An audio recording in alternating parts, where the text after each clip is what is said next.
Imagine the feeling when you walk past an old painting and think, well, probably not the next Mona Lisa. Yeah, turns out sometimes you are very wrong, or at least you might be. Today, I would like to take you on a little art world detective adventure with me. So here's the setup. A dusty, almost forgotten painting gets scooped up for pocket change. And then, a few years later, someone pays $450 million for it. $450 million. And no, it does not come with a yacht. But here's the crazy thing. Even now, the world's top experts still can't agree if this truly is the last missing painting of universal genius Leonardo da Vinci, or if it's just the world's most expensive copy. And the story gets even better because right after that record-breaking sale, the painting basically vanished. No museum selfies, no grand unveiling, just rich people hide and seek. So let's rewind. How did this random painting become a $450 million mystery? And what's so special about one little detail that everyone lost their minds? Let's dig into the art world's most favorite whodunit. Step into 17th century England with me. Back then, the painting Salvator Mundi is believed to have been owned by King Charles I. For a while, it hung among works by Raphael and Tizian in the royal collection, so pretty good company. But after the king lost his head, literally I have to say, not just figuratively, the royal art stash was broken up and sold. Afterwards, Salvator Mundi slipped from a creditor of the deceased king into the next royal collection of Charles II, and then to a duke, to a sir, until finally its traces are completely lost. No more palace walls, no crowds of admirers. Over a century later, in 1900, the artwork then pops up in the collection of Francis Cook, a British textile magnate. But over the years, layers of overpainting and heavy-handed restoration almost erased what once made the painting special. So by the time Cook's descendants sold it in 1958, the auction house Sotheby's labeled it to be a work of one of Da Vinci's apprentices. The sale price? £45. Seriously, you'd spend more on a pair of sneakers probably. The buyer was listed simply as Kunz in the auction records, and we literally do not know a lot more about him. For £45, nobody bothered to ask questions. And for almost 50 years, that's where Salvator Mundi stayed. Anonymous, hidden away, and quietly gathering dust. Then, in 2005, the painting surfaced again at a small auction house in Louisiana that titled it, After Leonardo da Vinci, Christ Salvator Mundi. Translation, this is probably a copy, don't get your hopes up. But this time, it caught the eye of a group of art dealers that have a very interesting specialty. They focus on so-called sleepers. A sleeper in the art market refers to a work of art which has been tremendously undervalued, often because it has been misattributed or was just simply overlooked. And they thought, wait, what if there's more to this? So Alex Parrish and Robert Simon go ahead buying the painting for under $2,000. And that's where things got really interesting. Under all those cracked layers and centuries-old repairs, the dealers suspected something was hiding. So they sent it off to Diane Modestini, a New York conservator who began very carefully stripping back the overpainting. Now knowing the price it auctioned off for later, you think, no pressure, what could possibly go wrong doing this job?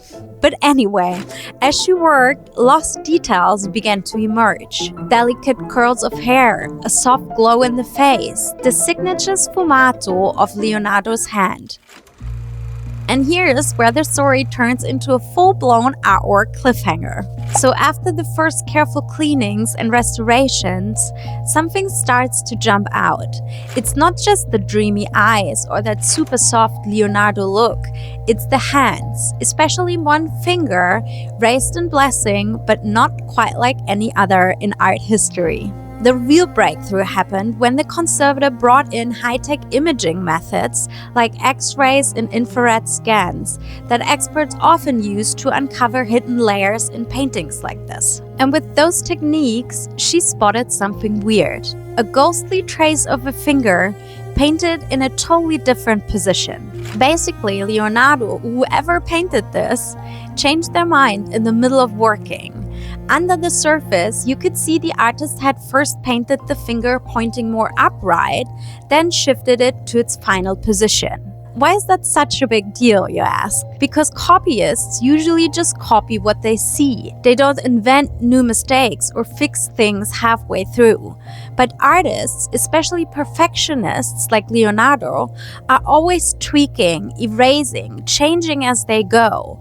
And those tiny changes, they are like a fingerprint, proof that the painting was being worked on, rethought, and not just copied out of a workshop manual. But seriously, this single pentimento, the fancy art word for change of mind, flipped the whole debate. Suddenly, people started to whisper, wait, what if this actually is a genuine Leonardo da Vinci?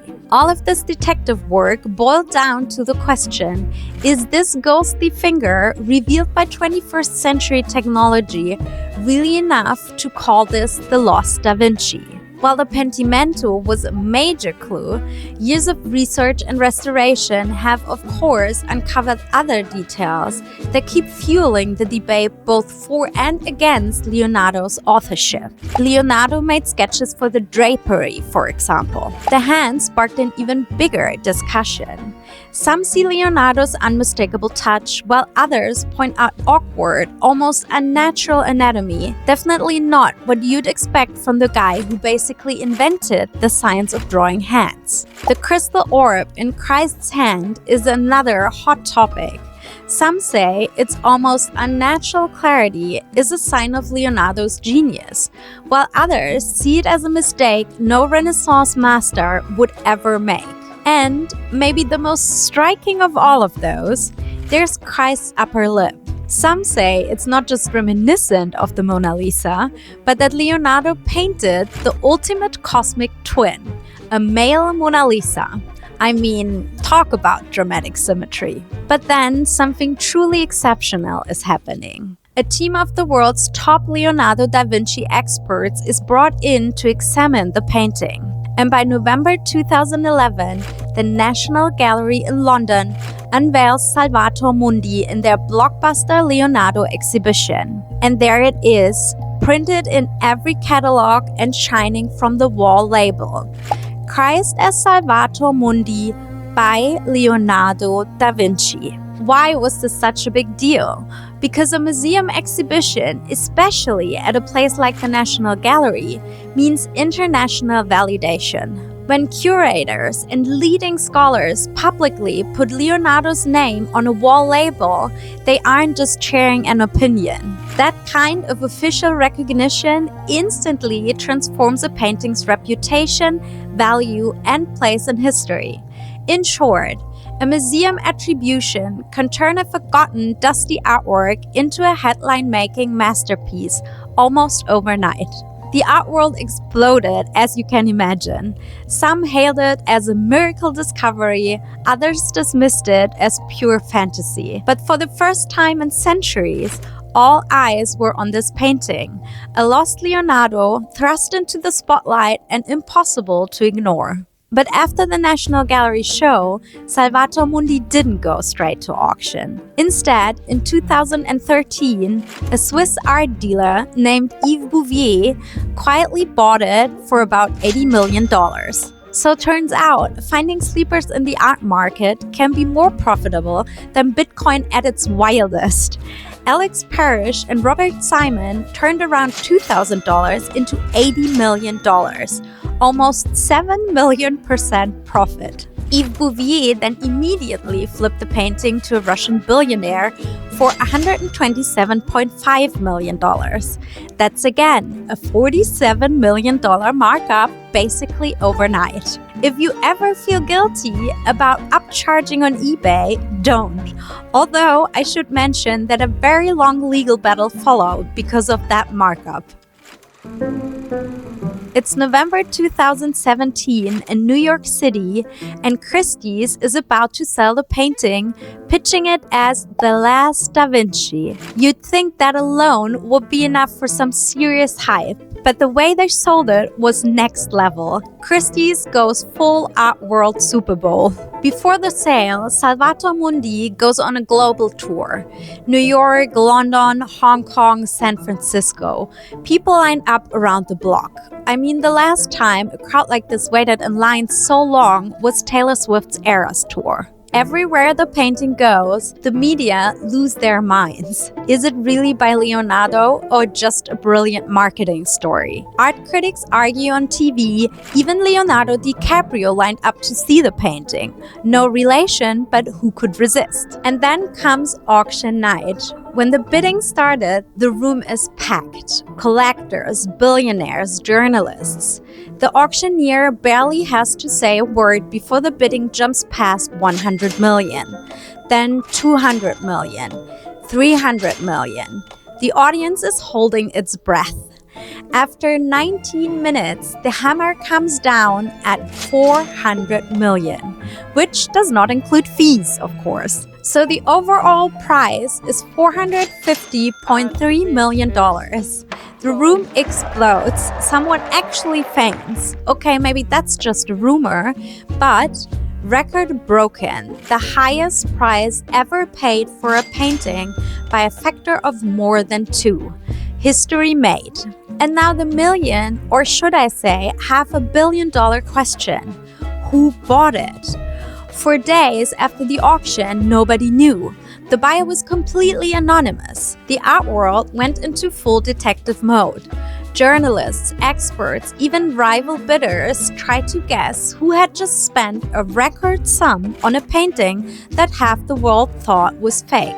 Eventually, the press uncovered that the winning bid had come from a Saudi prince, but soon after, it emerged that he was only acting as a proxy for Mohammed bin Salman, the Saudi crown prince himself. This made the story even bigger, as you can imagine, because now it was also about global politics and power. Officially, the painting was said to be destined for the Louvre, Abu Dhabi, but to this day, no one really knows whether it ended up there or if it remains in private hands. Its true ownership is therefore still a mystery. Or as Artnet wrote, confused, so are we. It remains unclear exactly who really bought the painting, who owns it now, and why. The sputtering announcements, piecemeal leaks, and contradictory reports are exceedingly surprising for a sale of this magnitude. Or in short, will the real owner of the painting please stand up? So with this record-breaking auction, Salvator Mundi finally became one of the world's most famous and infamous paintings in the world. But no, the story doesn't end here. After all the drama, all the hype, all the second guessing, Salvator Mundi just vanishes. Seriously, gone. No museum selfies, no grand unveiling, just a $450 million painting missing in action. There were major announcements. The Louvre Abu Dhabi promised to display their new male Mona Lisa to the world.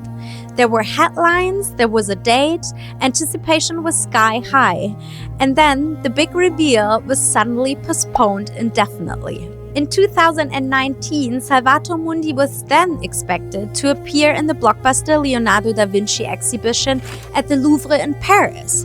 But once again, the painting was a no-show. So where did it go?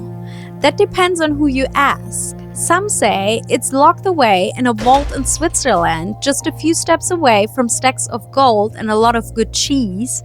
Others claim it's been spotted on a luxury yacht somewhere in the Mediterranean. And a few believe it's waiting for a new mega museum planned for Saudi Arabia, a future palace of art no one's seen yet. For $450 million, you'd think someone would want to hang it over the fireplace. But instead, Salvator Mundi is now one of the world's most talked about and also least seen works of art. And the debate over whether it's truly a Da Vinci, that's still going strong. Some experts are all in. They see a genuine Leonardo lost and found. Others say, maybe, but with a little help. Perhaps Leonardo started it and a talented student finished the job. And then there's the third camp. They call it the greatest art world hoax of all time. No matter which side you are on, this isn't just about a painting anymore. It's about pride, ego, money, and the thrill of a mystery no one seems able or willing to solve. So, what do we actually take away from the Sherlock Holmes art story? First, even the world's greatest experts can disagree loudly about what's real and what's hype. Sometimes a single brushstroke, a ghostly finger, or a good story is all it takes. Second, value in art is never just about the canvas. It's also about mystery, obsession, and the stories we build around these objects. Sometimes it's also about power, ego, and who gets to say what matters. So maybe that's why we keep coming back to this painting, even though half the world doubts it's real and the other half can't even see it. The Harvard Crimson Road. It now seems that the drama surrounding this infamous painting has created a whole new work of art larger than the Salvator Mundi itself. And it's so true. At the start of the story, you might have thought, who would pay $500 million for a painting nobody can even agree is real? But now, when you look at it, it might have been a brilliant move. With all the hype, wherever Salvator Mundi turns up next, crowds will definitely follow. And as long as the world keeps asking, is it real? Salvator Mundi will keep casting its strange and very expensive spell, just out of reach and impossible to ignore. So take your pick. Is it a rediscovered masterpiece, a team project from the Renaissance, or the world's most expensive knockoff? I'd love to know what you think. And hey, if you enjoyed diving into this story with me, hit subscribe so you don't miss the next art mystery. Thanks for watching and see you next time.